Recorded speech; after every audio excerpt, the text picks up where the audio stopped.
करे छै चौरचन के त्योहार पर, चौरचन के त्योहार पर, चौरचन के त्योहार पर। मैयो आटा सनै छै बैठी के ओसार पर, बबुआ बुची दूध झोरे छै चौरचन के त्योहार पर।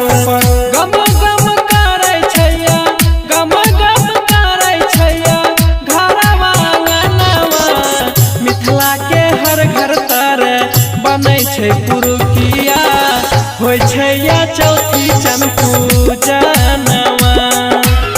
मिथिला के हर घर तर बनै छै पुरुकिया, होइ छै या चौथी चन पूजनवा। होइ छै या चौथी चन पूजनवा। पूजा पाठ के करै छै भौजी ओरियान हो, गेलै बजरिया भैया लाग फूल पान हो, लाग फूल पान हो, लाग फूल पान हो। पूजा पाठ के करै छै भौजी ओरियान हो, गेलै बजरिया भैया लाग फूल पान हो।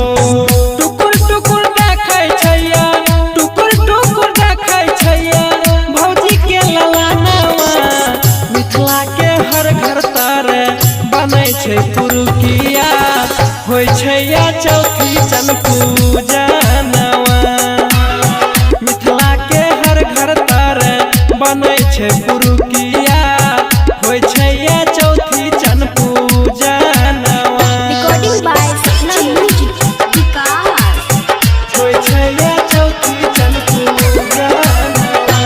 हाँ दही से भरल छै दूगो मटकूरा, खाइ छै बबुआ बुची गाबै के पूरा, गाबै के पूरा, गाबै के पूरा। हाँ दही से भरल छै दूगो मटकूरा, खाइ छै बबुआ बुची गाबै के पूरा। कहै छै राइटर जी तू, कहै छै जनक मुनमुन, सुनिला कहनवा, मिथिला के हर घर तर बनै छै पुरुकिया, होइ छै या चौथी चन पूजन।